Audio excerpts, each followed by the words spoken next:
எனக்குள்ள யார் இருக்கிறா? இப்போ ஆவியானவர் இருக்கிறாரு, அல்லது கண்மலையா ஏசப்பா இருக்கிறாரு. சும்மா அவரை போட்டு நோய் இப்படி கெட்ட தேசத்தை கூட்டிட்டு வந்துட்டீங்களே, உங்ககிட்ட வந்த பாரு நான் இப்படி போய் ஜெபிக்கிறேன்னு அப்படின்னு ஓயாம அவரை திட்டிகிட்டே இருந்தா அவர் என்ன பண்ணுவார்? படுத்துக்குவார். அவர் சோர்ந்து போய் படுத்துட்டார். ஆனால் எல்லா ஆவியானவர் உங்களால் முடியும், எனக்கு குறித்திருக்கிறதை நிறைவேற்றுவீங்க, எனக்கு சொன்னதை செய்யும் அளவு நீங்கள் என்னை கைவிட மாட்டீங்க, நீங்கள் எனக்காக யாவையும் செய்து முடிப்பீங்க, என்னை மீட்பளிக்கிற பெரிய திட்டத்துக்கு தேவன் நீங்கள் என்ன அழைச்சிருக்கிறீங்க, எனக்கு குறித்திருக்கிறத நிச்சயமாய் நிறைவேற்றுவீர் அப்படின்னு அவரை என்ன பண்ணிகிட்டே இருக்கணும்? உற்சாகப்படுத்திகிட்டே இருக்கணும்.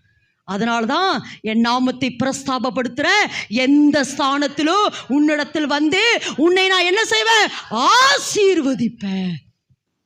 அதனால திரும்ப சொல்கிறேன், மோசே மட்டும் அடித்தனால தேவன் என்ன செய்யல? மோசே மேலே கோமலை.